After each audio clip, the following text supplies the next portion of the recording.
Dana Jean Smith.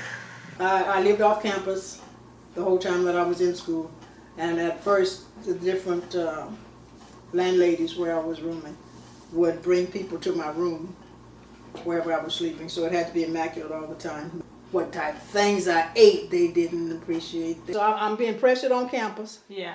In one way, and then off campus I couldn't do anything right. Why you didn't wear your hair down today? Well, I wanted it up today. You're too lazy to roll it. That's why you had your hair down last night. I didn't like my clothes. You need to dress this way. You look country. You look like this. You look like that. I don't care. But I didn't feel threatened in any way.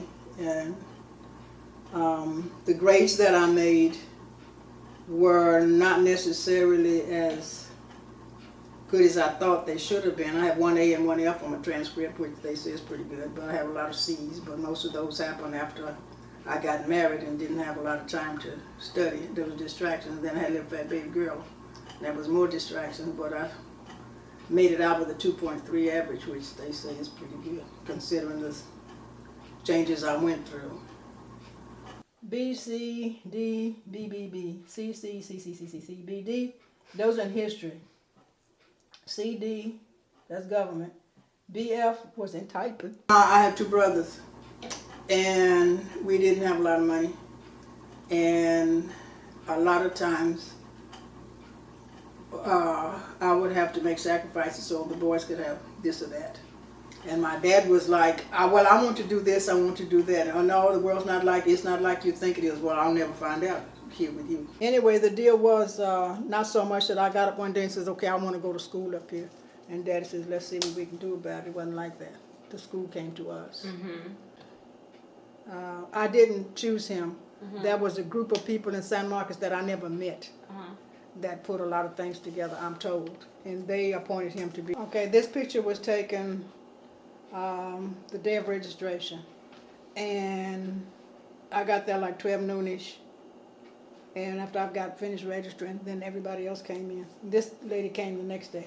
It never occurred to me to stop, to give up. I don't know where that came from, but I was told in the beginning that I didn't have to stay if I didn't want to. I didn't have to stay that day if I didn't want to. Just sign the papers and make it possible for other people to come to the school and for the school to progress in the athletic department. If I want to stay one semester and then leave, I could do that, stay 1 year or whatever. So I asked them, well, will my degree be from this school if I go someplace else? No, wherever your last 30 hours were, that's where your degree would be from. So I thought, okay, fine, then I'll just have to stay. But it wasn't, it just never crossed my mind. The households that I went through, money-wise, we always got the money from someplace to go. And then after I got married, that was the fact that I knew what I wanted to be at the end of it, the joy that lay ahead.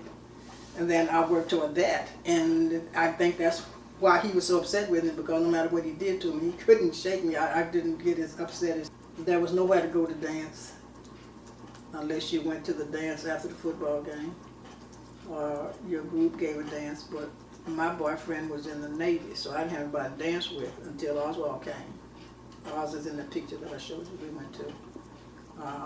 Yeah, and if I hadn't been around, he wouldn't have had anybody to dance with. That tenacity came from someplace else, somewhere back in the long ago in my heritage. I'm not sure where it was, but maybe it's because my dad used to always say that whatever you want to do, go on and do it. Don't be half-stepping and backstepping about it. Just give it all you got and stay with it, maybe. So for a long time, I couldn't deal with it. Like I said, there's bad things, that depressing situations off campus, so they were mingled in together, and it was hard. Life was hard for about 15 years, and then it started to get better in some ways as time went on. Anyway, it probably has changed me in some ways, but like I said, I've suppressed so many memories, suppressed memories of so many things that happened then, and it's just, some days I can't deal with it. Set a goal and work toward it. Things come up in everyday life, like they were said, your worst day is only 24 hours long, and then it starts over. But every day is different. Concentrate on the things that you can control, not the ones that you can't control. Try to remember what happened, how you dealt with whichever situation, so that when it comes up again, you will have that experience to fall back on. It won't be as hard. When people say, how do you handle adversity, I like to ask them, tell them this, okay, I started school in 63. I got married in 64. Little fat baby came in 65. I filed for divorce in 66. I got it in 67 in March, and I graduated August 67. And all you got to worry about is whether or not you're going to make this 8 o'clock class tomorrow. So what do you mean by adversity? What problems do you have compared to that? Each person's problem is as traumatic for him as the next person's problem is traumatic for them. But it can be, you can overcome it, but you have to drag the strength up from inside yourself from someplace.